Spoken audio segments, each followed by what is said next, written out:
Peguei. Começa a caçada pelo monstro. Temos que ir, gente. Temos que ir rápido. Um predador enorme e feroz que se esconde neste rio é um possível devorador de homens. Era bem maior do que eu pensava. E que pode começar a matar pessoas.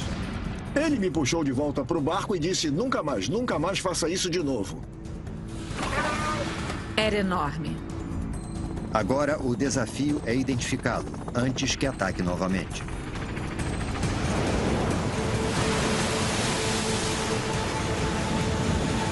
Catching Giants. Versão brasileira, Bravo Studios.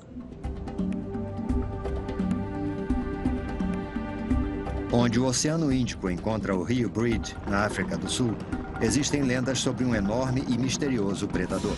E ele está caçando longe da costa. Agora, o pescador e cientista Andy Coetzee está em busca de uma fera que pode devorar presas do tamanho de uma pessoa.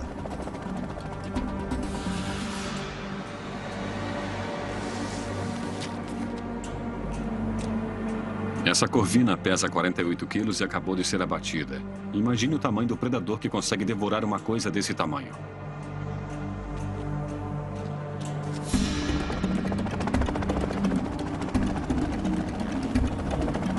Ele conta com a colaboração do pescador esportivo profissional Henny Pappenfuss para identificar e explicar o misterioso predador.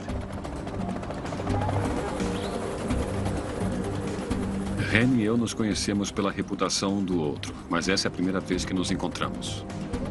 Henny é um dos maiores pescadores da África do Sul. Ele está atrás desse monstro há um bom tempo e já se deparou com a fera do rio Breed. Eles normalmente arrancam a parte posterior da isca do peixe e deixam a cabeça.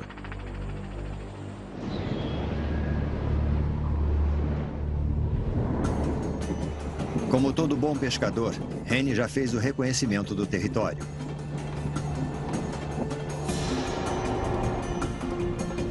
A cidadezinha de Witsen é sua base de operações. E está cheia de pessoas que conhecem as lendas desse enorme predador. Não vai ser fácil. Henny não sabe o que está procurando, nem por onde começar. E o rio é conhecido por outros motivos. Parece que o rio pode se tornar muito perigoso por causa das ondas e da maré alta. Exatamente como esperado, o tempo se vira contra ele. Mas ele está determinado a pegar o monstro. Isso se for realmente um peixe.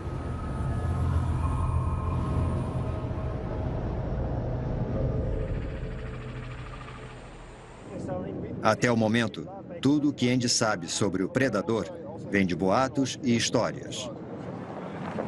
Está na hora dele ouvir provas de pessoas que realmente ficaram frente a frente com a fera.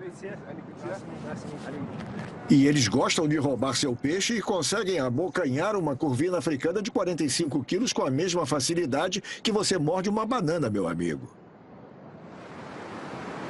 A história de Jerry é assustadora. Nós fomos pescar em fevereiro.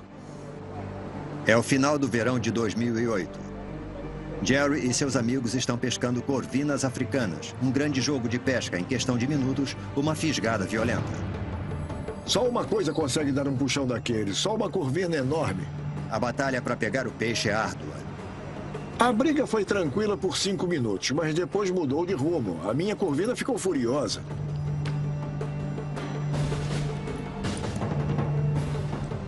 Mas, de repente, o peixe que ele havia fisgado parece ter desistido. Mas a linha ainda estava pesada. A corvina estava morta na água. Seu corpo havia sido arrancado por inteiro. Foi isso que aconteceu. Só sobrou a cabeça. Nada mais do que só a cabeça.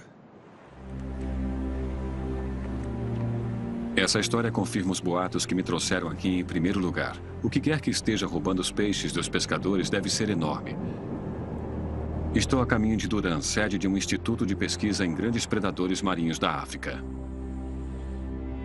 A prova é chocante, mas o culpado está longe de ser identificado. Se existe alguém que pode ajudar, esse alguém é Jeremy Cliff. O que me deixa impressionado é a mordida irregular, não é uma mordida simétrica.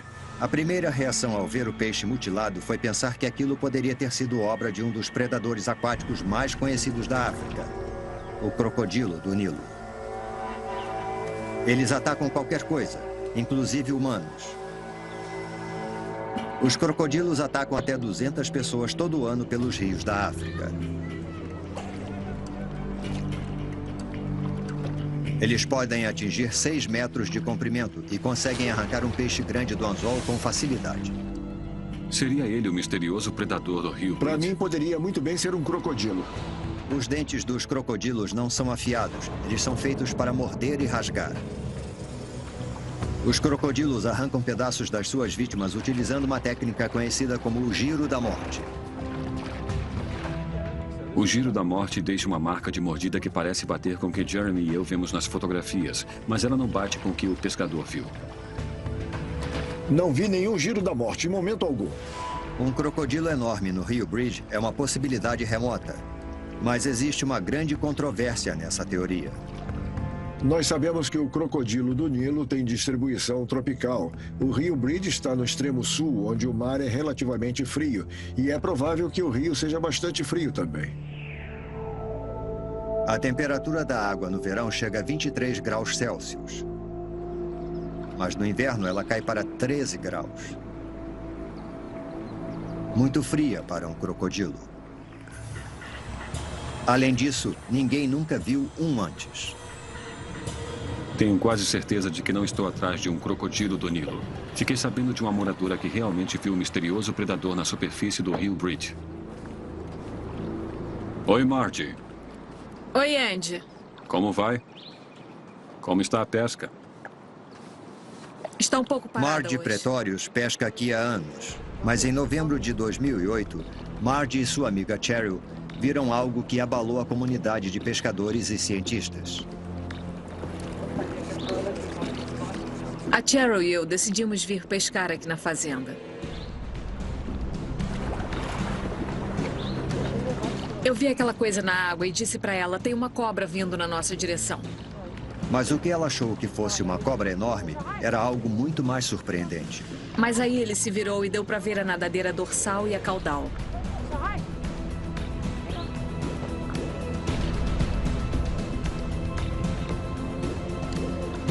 Felizmente, ela tinha um celular com câmera e conseguiu tirar uma foto que só pode ser uma coisa: um tubarão gigante.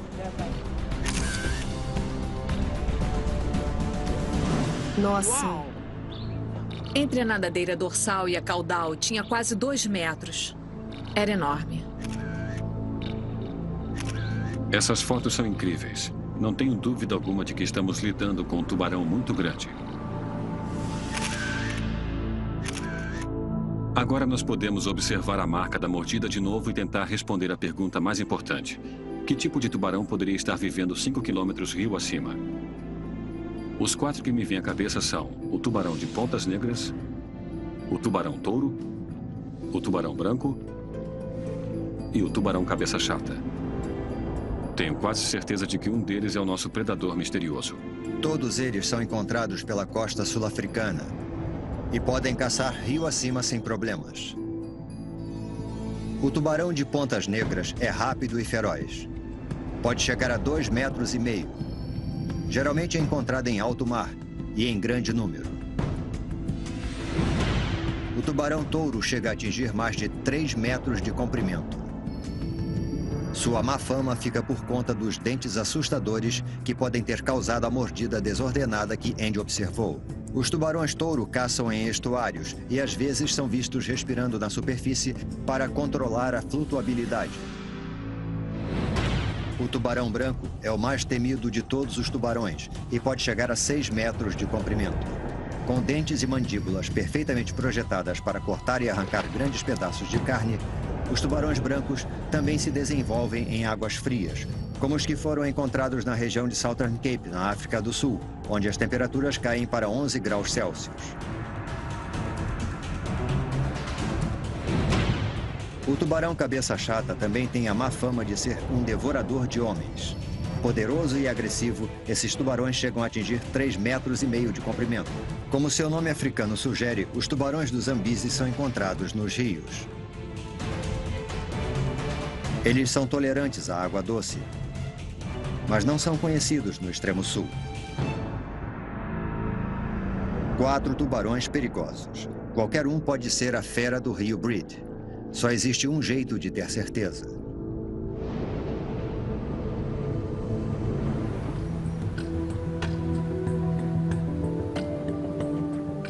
O pescador campeão Henny Papenfuss continua trabalhando. Ele não é pescador de tempo bom. Não podemos deixar que uma chuvinha nos atrapalhe. Para pegar o peixe grande, ele precisa pegar peixes menores que servirão de isca primeiro.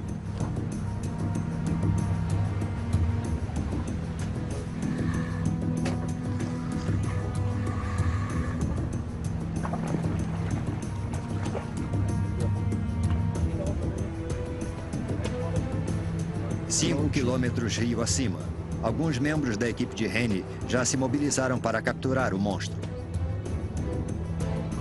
Uma das iscas vivas de um dos barcos que está pescando com a gente foi quase arrancada pela metade.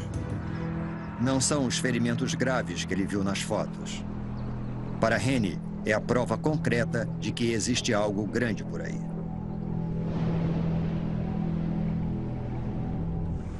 Enquanto isso, Andy está tentando diminuir o número de suspeitos e está à procura de provas em outros rios. Vou analisar os rios semelhantes ao Breed. Estuários lamacentos com um longo alcance de navegação e escolher aqueles onde os tubarões foram vistos ou capturados. Primeira parada, o rio Unzinvuvu, próximo à cidadezinha de Port St. John's. Preciso pegar alguns suprimentos.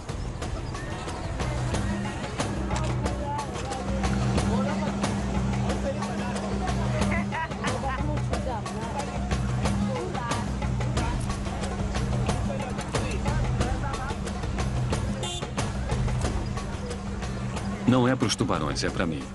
Temos um longo dia de pesca pela frente.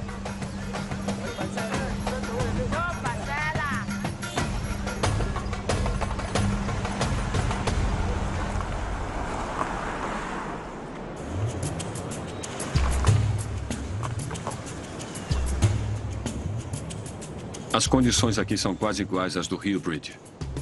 Tanto o rio Breed como o rio Unzinvuvu são estuários que sofrem influência das marés e suas águas são extremamente turvas. Assim como o Breed, esse rio descarrega sua carga de lama no mar.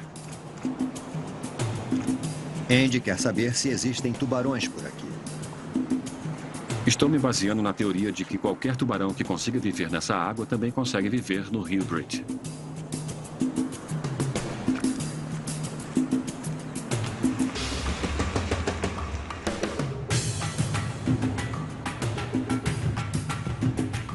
Andy liga para Henny, que já pescou aqui antes, para aumentar as chances de pegar um tubarão.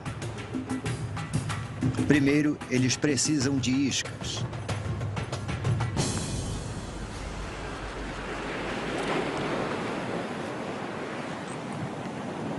Sgash é um guia local, um guile, e conhece esse lugar a fundo. E espero que com a ajuda dele eu consiga pegar alguma coisa, ou um salmão ou um tubarão negro. Ou alguma coisa que eu possa usar como isca viva.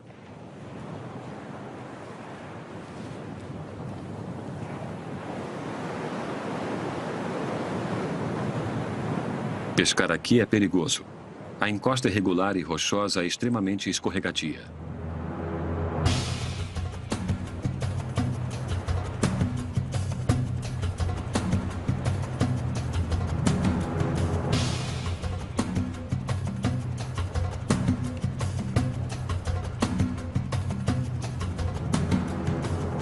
O dia é longo e não temos nenhuma novidade.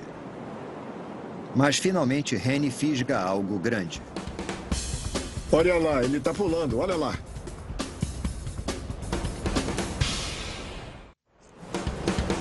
Eles fisgaram a primeira pista na busca para identificar a fera do rio Breed.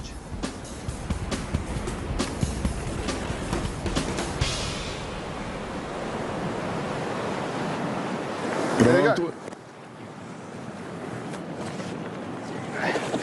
É um tubarão de pontas negras, de 35 quilos, um dos 4 suspeitos do Andy. Pegar um tubarão de pontas negras aqui prova que ele pode viver em águas turvas como as do Rio Bridge.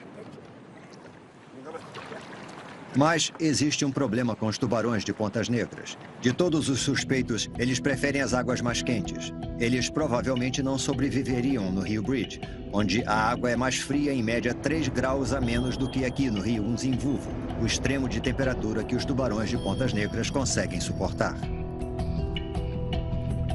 Mas para Andy, existe um fator muito mais óbvio contra o tubarão de pontas negras: ser um tubarão desconhecido. Eu nunca tinha percebido como a boca desse tubarão é pequena. Agora que eu já vi, eu quero que volte para a água o mais rápido possível. Vamos soltá-lo aqui? Vamos sim, Andy. Coloque ali. Isso. Pronto, Rene? Pronto.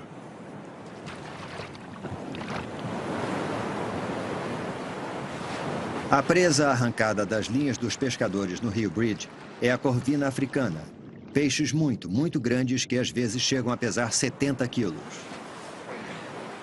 Maiores que a maioria dos tubarões de pontas negras. Não é um tipo de tubarão que consegue atacar presas grandes como a corvina que temos aqui.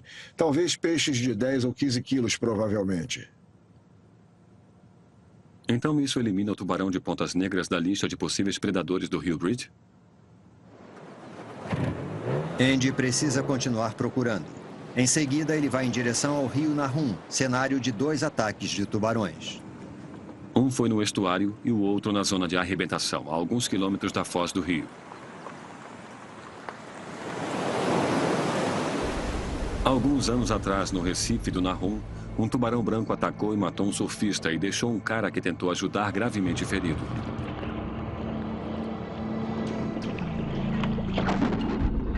Em certas épocas do ano, os tubarões brancos jovens se reúnem ao longo dessa faixa litorânea.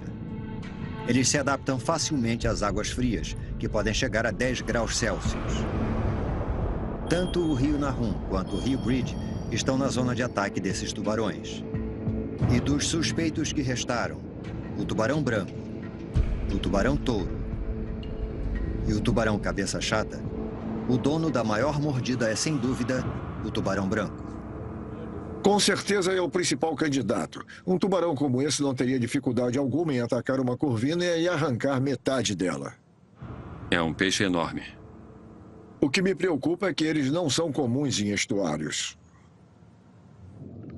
Mas um dos outros suspeitos, o tubarão-touro, é muito conhecido por caçar nos estuários. Os tubarões-touro são comuns naquela parte do litoral e sabemos que realizam esses pequenos ataques na foz dos rios e nos estuários para se alimentarem. A mordida que nós vimos naquela corvina era bem irregular e serrilhada. Poderia ser de um tubarão-touro?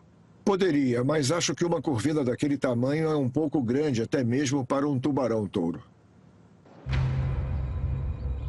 Andy está mais interessado no outro ataque que aconteceu no estuário de Nahum.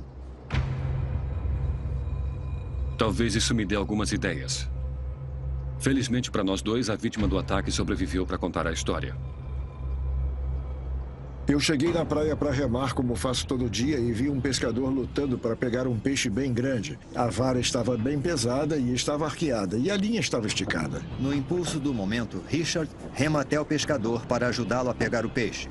É provável que naquela área tenha sido um tubarão-touro. Existem muitos deles no rio e eles não são agressivos. Quando as pessoas fisgam um tubarão-touro, é comum puxarem ele pela nadadeira sem medo de serem atacadas.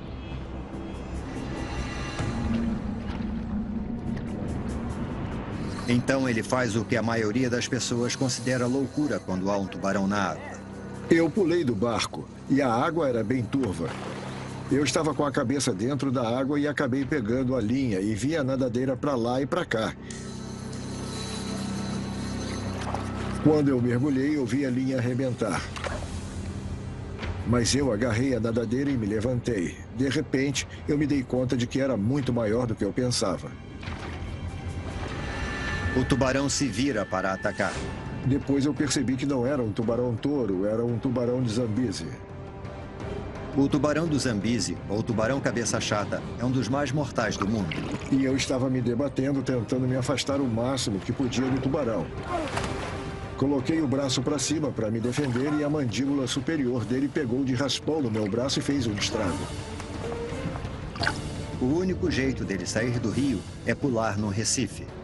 Dei graças a Deus que a adrenalina estava a mil e eu consegui pular no recife e ver o tubarão nadar por baixo dos meus pés em vez de me atacar de novo.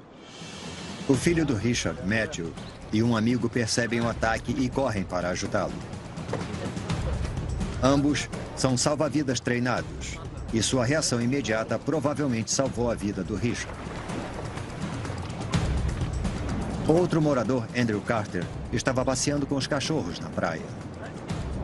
Quando eles chegaram de barco, tinha muito sangue.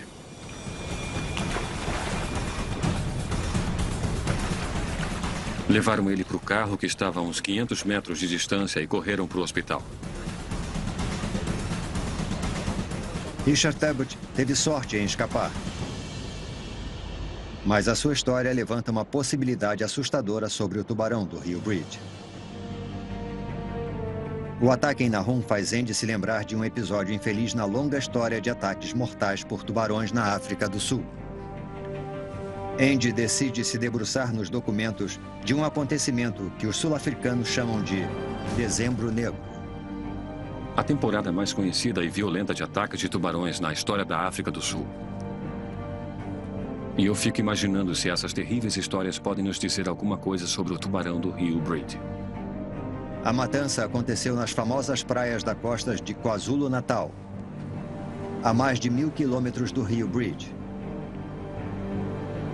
Os ataques começaram em dezembro de 1957.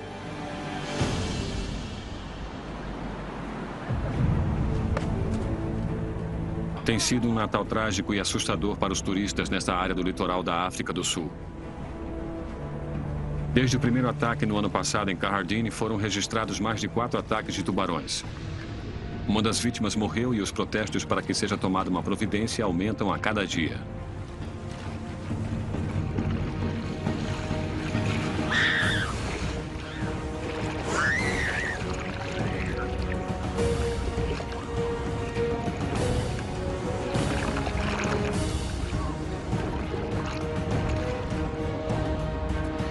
Entre as vítimas estavam uma garota de 14 anos, um rapaz que estava de férias no litoral e um pai de 2 filhos. 107 dias de terror. Quando os ataques cessaram, 5 pessoas haviam morrido e mais de 30 praias foram proibidas para o público. As cidades costeiras foram tomadas por uma onda de medo e pânico. Os turistas fugiram rapidamente, deixando cidades fantasmas para trás. Negócios foram à falência. E muitos tubarões foram mortos para tentar eliminar os devoradores de homens. Eu preciso descobrir por que aconteceram tantos ataques de tubarões naquela determinada época, exatamente naquela área, e que espécie foi a responsável. O homem que pode responder essas perguntas é Rudy van der Elst, chefe do Instituto de Pesquisas Oceanográficas. Foi depois da guerra, depois de uma crise, e as pessoas tiveram a chance de passear, sair de férias. Havia mais dinheiro disponível e o litoral sul de KwaZulu-Natal era, sem dúvida, um destino maravilhoso. Águas quentes, tempo bom e belas praias. Além da multidão de turistas, havia outro fator. O fluxo da temporada de chuva deixou as águas costeiras lamacentas e escuras. Os nadadores não tinham como ver os tubarões à espreita. Junte tudo isso e espere um número altíssimo de ataques. Naquela época, a maioria das pessoas achava que se tratava de um tubarão branco, mas os cientistas do Instituto de Pesquisas Oceanográficas foram mais além. Quais foram as primeiras evidências que fizeram você acreditar que se tratava de um tubarão de Zambeze? O pedaço de dente encontrado na vítima foi identificado como o de um tubarão de Zambeze. Foi só um tubarão responsável pelos Foram ataques? tantos ataques em um período relativamente curto que é pouco provável que tenha sido o mesmo tubarão responsável por todos eles. Então deve haver outro motivo para afirmar que pode ter existido 1 ou 2 tubarões assassinos na área. Mas notamos um comportamento de aprendizagem neles. Testamos isso na natureza e nos tanques. É possível que durante o Dezembro Negro, os tubarões de Zambezi, também conhecidos como tubarões cabeça chata, tenham aprendido a atacar as pessoas. Atualmente, muitos pescadores submarinos dizem que os tubarões os atacam intencionalmente assim que eles fisgam alguma coisa. Acredita-se que eles reconheçam os sons e as vibrações emitidos por um peixe ferido. É por isso que pescadores como Henny usam iscas vivas. Ouvi dizer que os tubarões cabeça chata normalmente vão em direção ao som de um arpão sendo lançado debaixo d'água. Eles devem ter aprendido que isso poderia ser uma refeição fácil. Decidi testar essa teoria no território deles. Vigiem as costas. Eles são predadores de emboscada e gostam de explorar por trás. Eles não gostam de ser vistos. Andy e Henny vão testar as reações dos tubarões cabeça chata.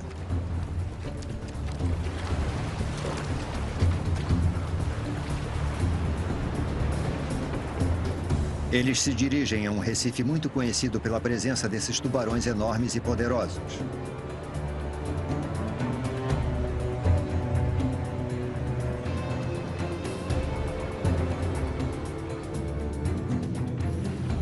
Eles querem ver com que rapidez os tubarões cabeça chata reagem aos sons emitidos por um peixe ferido. E eles estão tendo maior cuidado para fazer isso em águas com uma visibilidade excelente.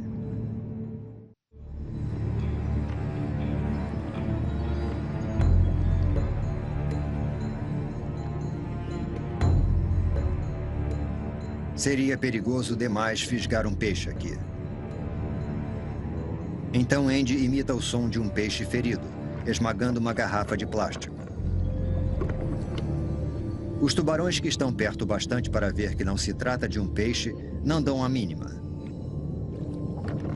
Mas os que estão mais no fundo respondem imediatamente e se viram em direção ao som.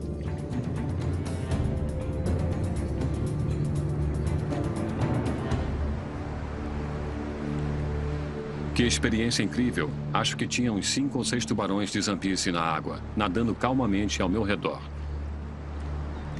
Uma experiência inacreditável.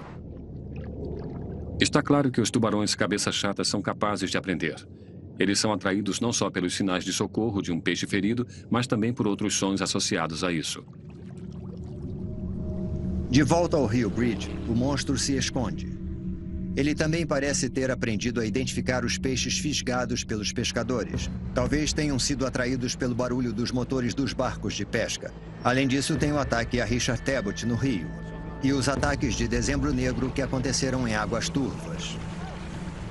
E Andy chega à conclusão de que é provável que a fera do Rio Bridge seja um grande tubarão cabeça chata, ou um tubarão de Zambezi. No entanto, ele ainda tem suas dúvidas.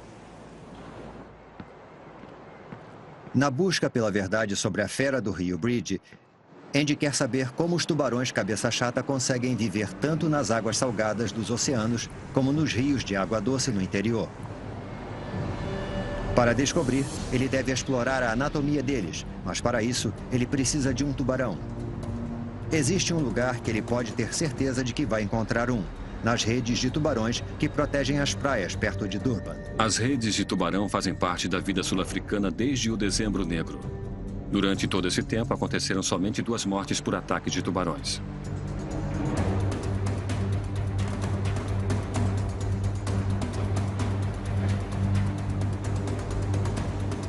As redes são eficientes em manter os tubarões afastados das praias, mas também capturam alguns. Equipes especiais de resgate tentam soltar os tubarões presos. Mas com quilômetros de rede para verificar, as equipes de resgate nem sempre chegam a tempo. Essa é uma das terríveis consequências em manter as pessoas a salvo. Mas a perda de um tubarão pode realmente contribuir para o nosso entendimento e conhecimento.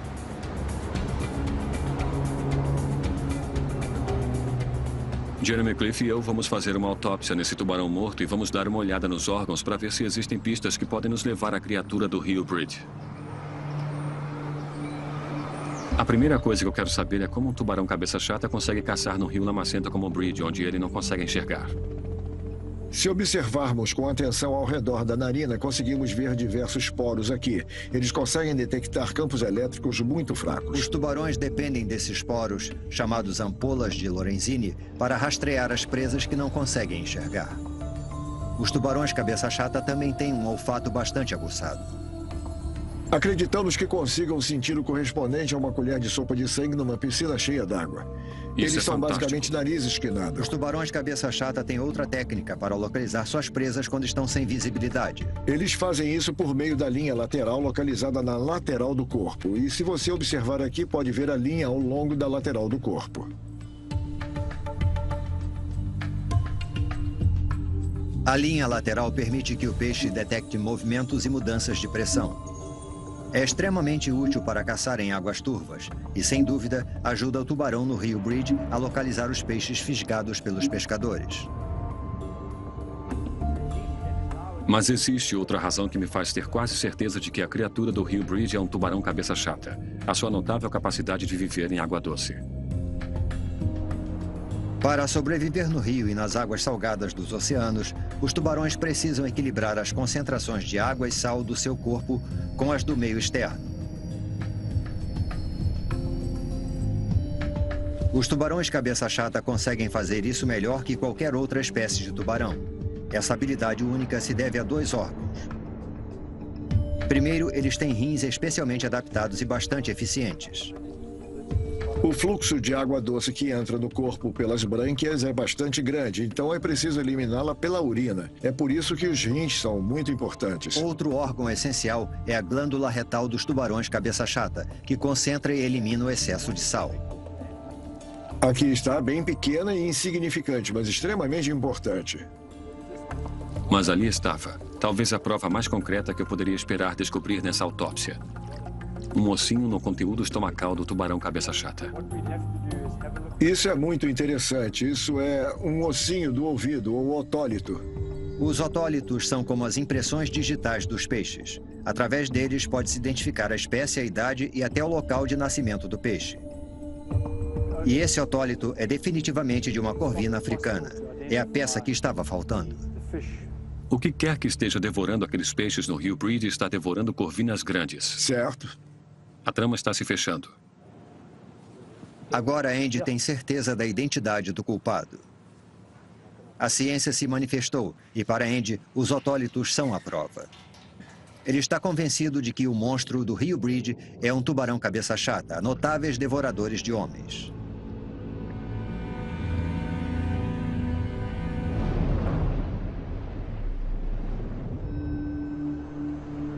O único jeito de ter certeza se a fera do rio Bridge é realmente um enorme tubarão cabeça chata é capturando-o.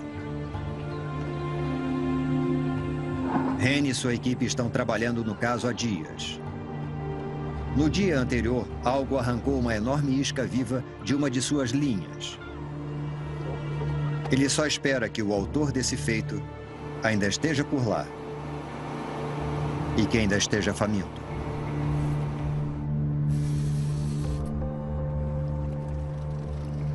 Henry prepara mais iscas.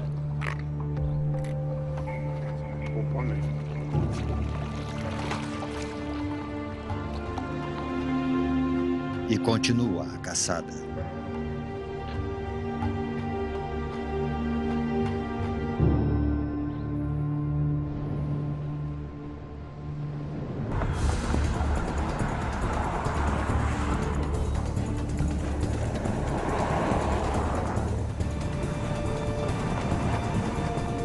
Andy ainda está atrás de provas.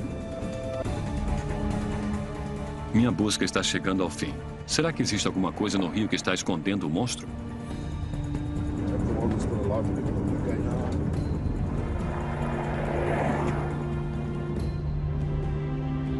Ele se depara com outra pista ao conversar com o operador da balsa do rio Bridge, o Sr. Hadeb.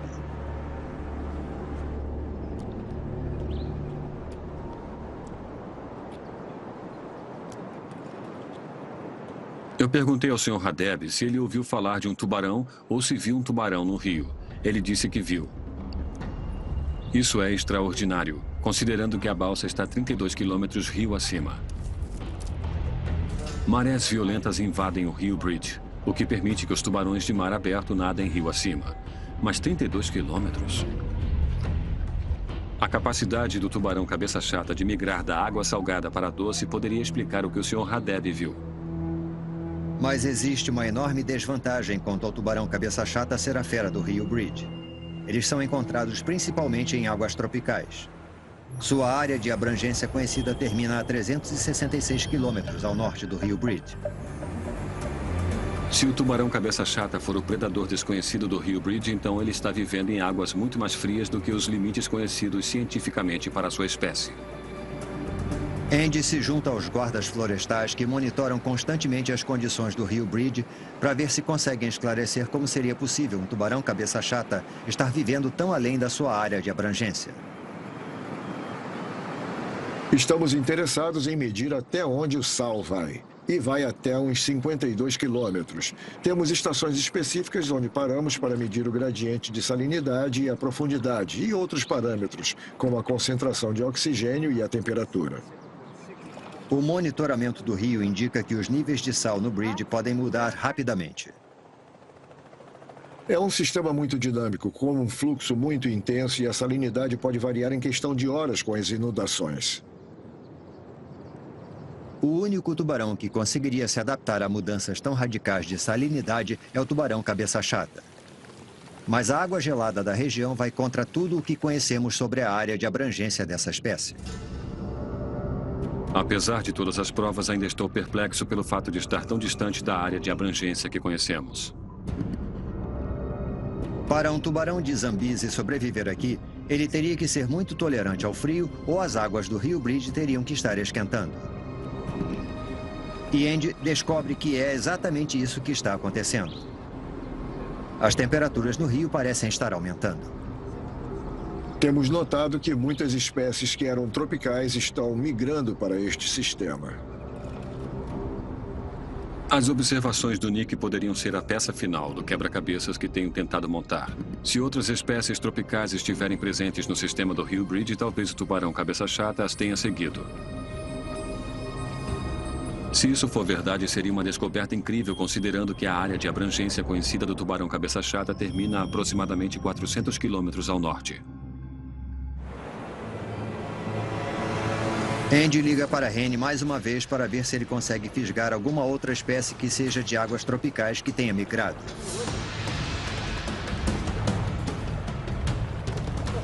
Na mosca. É uma raia-borboleta, outra espécie de águas tropicais e um bom indicador da presença de tubarões cabeça chata.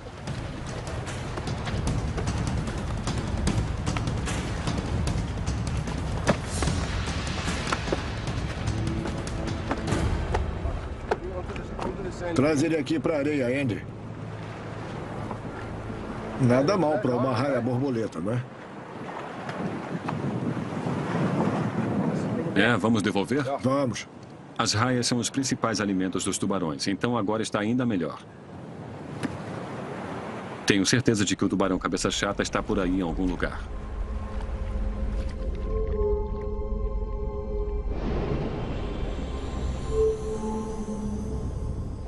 O pescador campeão Rene Papenfos está tentando capturar um tubarão gigante há dias.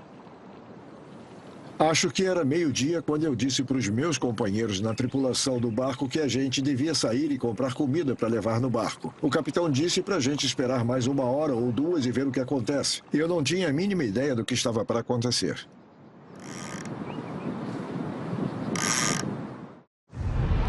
Rene finalmente fisgou o que os nativos chamam de a fera do Rio Bridge. Peguei. A primeira sensação que tive quando peguei a vara, acho que foi a mesma sensação de quando você beija uma garota pela primeira vez. Eu fiquei muito nervoso quando peguei a fera. O que quer que seja é enorme. Temos que ir, rapazes. Temos que ir, rápido. A tripulação se apressa para levantar âncora. Eles precisam acompanhar o gigante.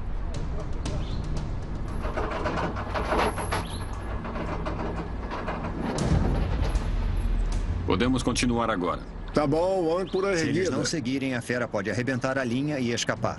Mas não tão rápido, senão não vou conseguir puxar a linha. Tá bom.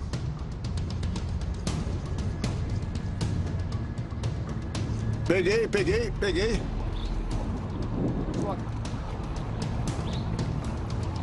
Após 1 hora, Henny finalmente consegue ter uma visão rápida da fera. Eu vou te contar. Quando eu puxei aquela coisa e vi uma coisa marrom que parecia um submarino subindo ao lado do barco, quase tive um ataque do coração. Vão ter que censurar os meus palavrões na gravação. Quando você ouve aquele barulho na linha, você sabe que tem alguma coisa enorme do outro lado. Essa coisa enorme do outro lado da linha do Henny era muito maior do que ele pensava. Eu errei feio. É um tubarão de Zambezi enorme. É um monstro de verdade. Não sei. Acho que entre nós dois eu tô um pouco mais cansado que ele. Mas que peixe, que peixão. Beleza. A briga se estende por mais 1 hora. Cuidado.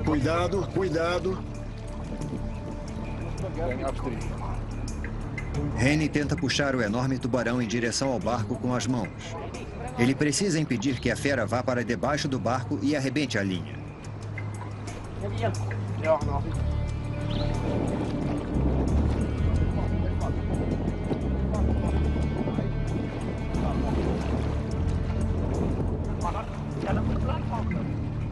Por fim, ele consegue que o tubarão se aproxime o suficiente para agarrar a sua nadadeira e amarrar uma corda em volta dele.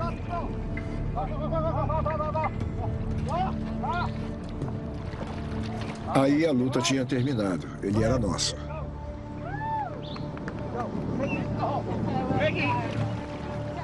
No 3. 1, 2, 3, vamos! O tubarão cabeça chata era maior do que qualquer outro já capturado no mundo. A primeira coisa que eu senti quando puxei o tubarão para o banco de lama foi espanto. Acho que o recorde mundial para um tubarão cabeça chata é de 330 ou 340 quilos. E ele estava ali, na nossa frente. Eu derrotei ele com uma vara e um molinete e era bem mais pesado que isso. Mas para conquistar o recorde mundial, Henny teria que pesar o tubarão em terra firme, o que poderia matá-lo. Nem por $1 milhão eu teria matado aquele peixe. Megan McCord, uma das cientistas da equipe do Henny, identifica o tubarão com um dispositivo de rastreamento para que possa estudar seus movimentos.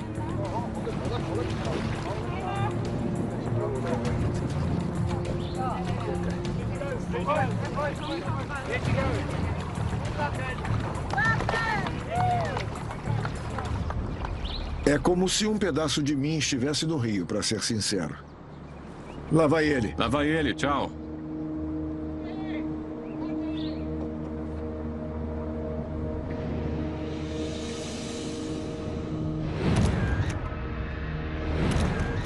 A gravação da Henny é a prova final do mistério. Essas imagens e as provas científicas que descobri determinam, sem dúvida, que o Rio Bridge abriga pelo menos um tubarão cabeça-chata enorme a quase 400 quilômetros além da sua antes conhecida área de abrangência.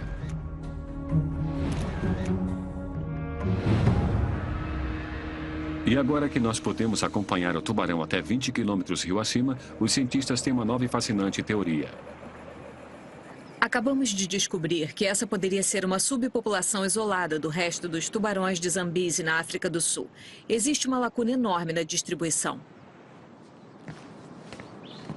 A investigação de Andy transforma um monstro lendário em uma nova descoberta científica.